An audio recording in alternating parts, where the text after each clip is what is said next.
지금 대한민국에 외국인 노동자들이 많이 들어와 있고 외국인 학생들이 많이 들어와 있는데 220만 명이 들어와 있습니다. 그들이 일을 해서 얻는 그 수입을 90%를 본국으로 달러로 환전해서 보내고 있습니다. 그래서 대한민국의 달러가 급속도로 빠져나가고 있습니다. 그들은 난민 비자를 가져오기 때문에 여기에 오면 황제 대우를 받습니다. 걸리는 게 없어요. 대한민국의 규제가 완전히 풀렸습니다. 그래서 그들을 떠받들다시피 하고 요구하는 대로 들어줘야 되는 그런 난민 비자를 가져오기 때문에 대한민국 국민들보다 혜택을 너무너무 많이 받습니다. 혜택 플러스 혜택, 곱하기 혜택, 곱하기 혜택.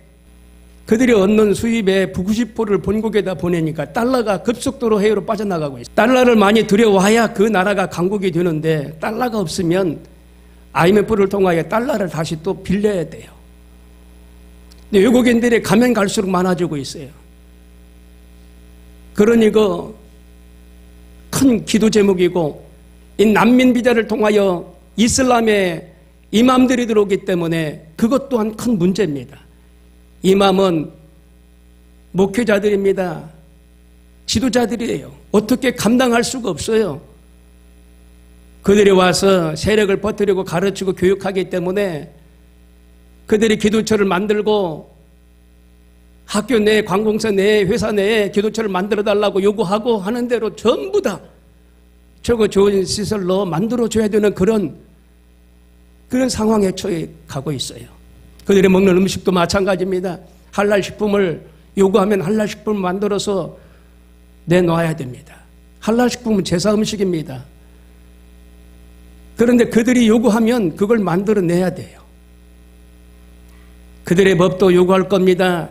대한민국 법을 무시하고 그들이 주장하는 법, 그들만이 내세우는 법이 있어요. 그 법을 그들만 지키겠다라고 할 것입니다.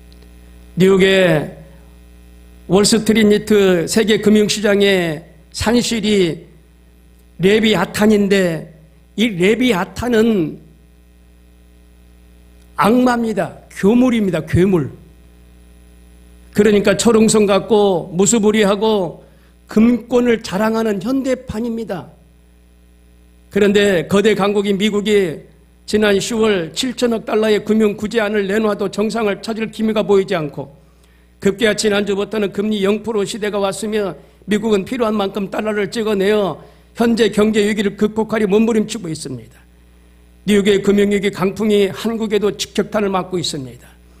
구제금융에도 그리고 돈이 없거나 물건이 없어서가 아닌데 심리적인 불안이 더 커지기 때문에 체감을 느끼는 겁니다. 이건 서로 신뢰 부족입니다. 불신하기 때문에 신뢰를 할 수가 없는 거죠. 다시 말해서 신뢰의 상실이 큰 문제라는 겁니다. 우리나라 한국은행에서도 파격적으로 금리를 1% 내렸지만 오히려 은행 금리는 올라가고 있고 대기업들은 새로운 사업에 투자하지 않고 몸을 잔뜩 움츠리고 있습니다. 왜? 불확실성 때문에 그렇습니다. 전쟁의 확전으로 어떻게 될지 불안하기 때문에 그렇습니다. 나라끼리 서로 신뢰하지 못하고 자기의 이익을 따지는 그런 시대가 도래했어요. 본문에 등장하는 이 다니엘 보니까 이 다니엘은 젊은 나이에 포로로 끌려갑니다. 포로로 끌려가는데 이 다니엘은 명석하고 그리고 민첩하고 두뇌가 총명하여 판단력이 뛰어나다라고 말하고 있어요. 그래서 전국에 120명의 고관들을 뽑고 그리고 3명의 총리를 뽑는데 그중에 다니엘이 뽑혔습니다. 그런데 이 고관들이 질투를 하는 겁니다. 그는 하나님을 믿기 때문에 공의와 정의를 바라보고 윤리적으로 걸리지 않는 그런 삶을 살았는데 질투하는 겁니다. 그래서 파사의 다리오 왕은 다니엘을 전국적으로 통치하는 통치자로 세우게 되는 겁니다. 시기와 모함을 통하여 이 다니엘이 어려움에 처하게 되는데 그 고관들이 말하기를 왕이여 앞으로 30일 동안 왕 위에 다른 신에게 예배하고 숭배하면은 사자굴에 던지는 그런 규례를 만드소서. 그래서 그런 규례를 만들어서 왕의 직인 어명을 찍었어요. 찍어서 공포를 했습니다. 다니엘도 그걸 알았죠. 모를 리가 없습니다. 30일 동안 주의를 하면은 그 어려움과 위협을 면할 수도 있을 수 있었어요. 그런데 다니엘은 평상시처럼 자기 옥상에 올라가서 창문을 열어놓고 성전을 향하여 하루에 3번씩 기도했다라고 말하고 있어요. 그 위기를 모면할 수가 있었는데 알면서도 하나님을 평상시 기도했던 그 기도대로 그는 기도하는 것을 알 수가 있습니다. 포로 생활 가운데 그는 수십 년 동안 기도했어요. 하루에 3번씩. 지금 다른 타 종교에서 하루에 3번씩 알라 그쪽을 향하여 기도하는 그 이슬람인들을 우리는 볼 수가 있는데요. 일하다 말고 가서 그들은 기도 시간 되면 기도한다 그러고, 학교 강의 시간에 수업 듣다가 그냥 그들은 나가서 기도한다 그러고, 어디에서나 그들은 하루에 3번씩 나가서 자기가 믿는 신을 위해서 기도하는데 이건 차별입니다. 차별. 종교 차별입니다. 우리 기독교인들 나가서 예배한다고 그러면 그거 못하게 하잖아요. 대학교 동아리가 지금 너무너무 무너졌어요. 이단들이 와서 판을 치기 때문에 대학교 동아리가 지금 기독교 동아리가 무너졌어요. 이단들의 동아리에 다 걸려 있습니다. 못 모르고 들어가서 친분을 쌓는다고 동아리에 들어가면 이단 동아리예요. 이단. 이슬람인들에게 지금 대한민국을 그냥 내놓았어요. 그 대문을 너무나 활짝 열어놨어요. 대문을. 그냥 먹히도록 그냥 내놓은 거예요. 이런 얘기를 아는지 모르는지, 영적으로 민감하지 않으면 이런 얘기도 아는 사람이 많지가 않을 겁니다. 다니엘이 이런 얘기를 만났을 때 어떻게 신앙생활했는지, 작년에 경기가 안 좋아서 전년 대비 세비가 2조 원이 들거쳤다는 겁니다. 전년에는 6조가 걸쳤는데 이번에 1월 달에는 4조 2천억만 거쳐가지고, 그 내용을 보니까 주택거래가 없었고 수출이 없었고 소상공인들의 경영이 어려워서 세금을 못 낸 그런 원인이라는 겁니다. 이렇게 어려울 때 우리 신앙인들은 어떻게 이 문제를 풀고 기도해야 될지 이 다니엘을 통하여 우리는 알 수가 있어요. 3가지로 말씀을 나누길 원합니다. 첫 번째로 다니엘은 하나님만 의지했다는 겁니다. 여러분 하나님만 의지하시길 바랍니다. 어떤 부정적인 소리가, 어려운 소리가 들려도 하나님만 의지하십시오. 다니엘 6장 10절에 다니엘이 이 조세 왕의 도장이 찍힌 것을 알고도 자기 집에 돌아가서 윗방에 올라가 예루살렘으로 향한 창문을 열고 전에 하던 대로 하루에 3번씩 무릎 꿇고 기도하며 그 하나님께 감사하며 기도하였더라. 그 무리들이 모여서 다니엘이 자기 하나님 앞에 기도하며 간구하는 것을 발견하고 왕께 아뢰되 왕이여, 왕이 이미 금령의 왕의 도장을 찍어서 이제부터 30일 동안에는 누구든지 왕이 어떤 신에게나 사람에게나 구하면 사자굴에 던져넣기로 하지 아니하였나이까 하니 왕이 대답하여 이르되 이 일이 확실한 메대와 바사에 고치지 못하는 규례와 율법이니라 하는지라. 다니엘은 왕의 금령을 지키지 않은 이 상황을 본인이 알았어요.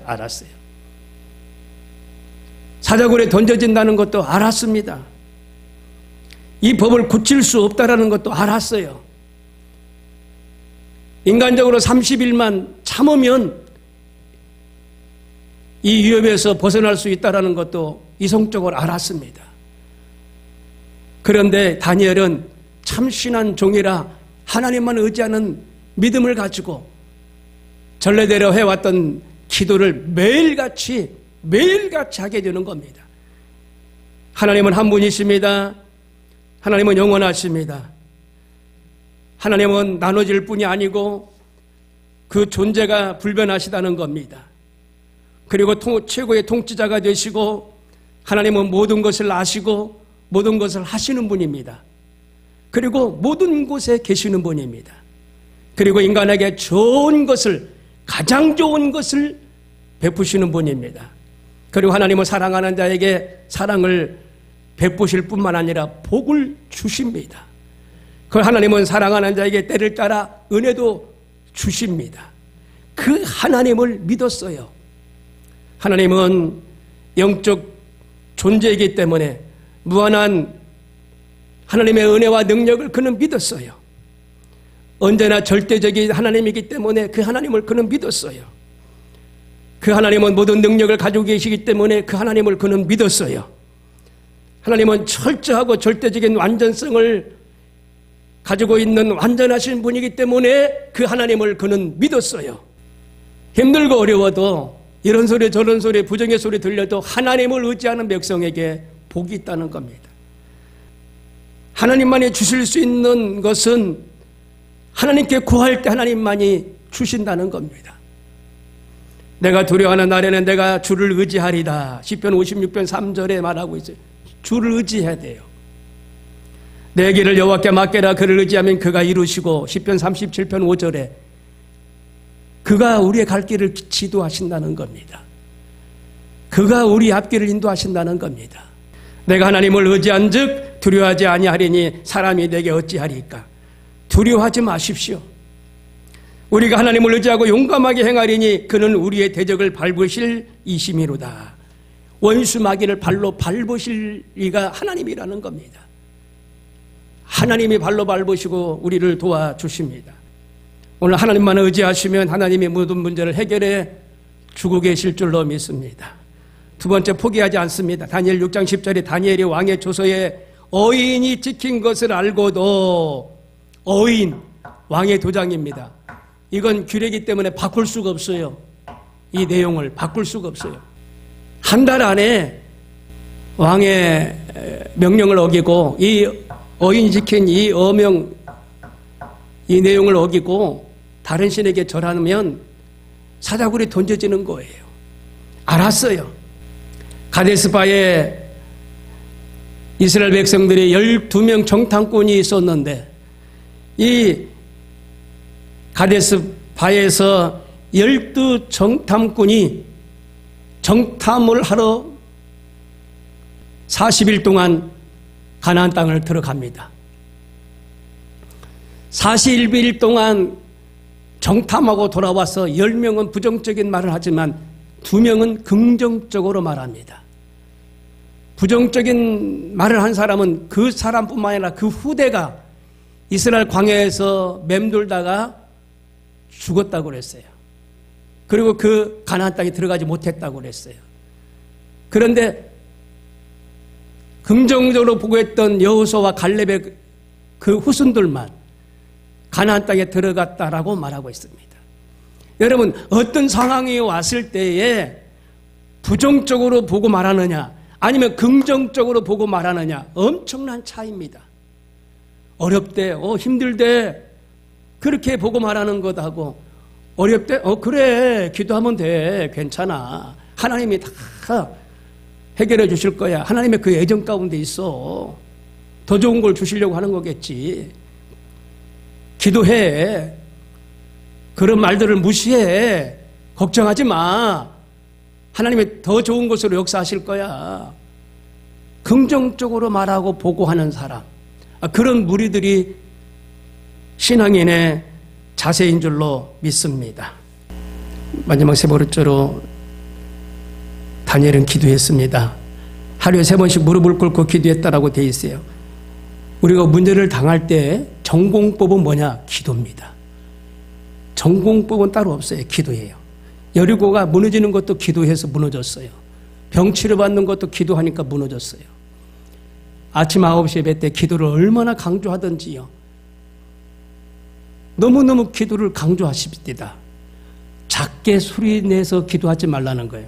위험을 만난 사람이 작게 구해달라고 소리치면은 누가 듣고 구해주겠느냐? 소리를 크게 쳐라. 끊임없이 그 소리를 듣고 도울 자가 올 때까지 소리를 치고 기도해라.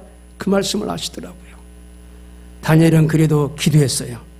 나의 하나님이 이미 그의 천사를 보내어 사자들의 입을 봉하셨으므로 사자들이 나를 상해하지 못하였사오니 이는 나의 무죄함이 그 앞에 명백함이 오며 또 왕이여 나는 왕에게 해를 끼치지 아니하였나이다 하니라. 하나님을 가장 깊이 믿는 방법이며 수단이 뭐냐?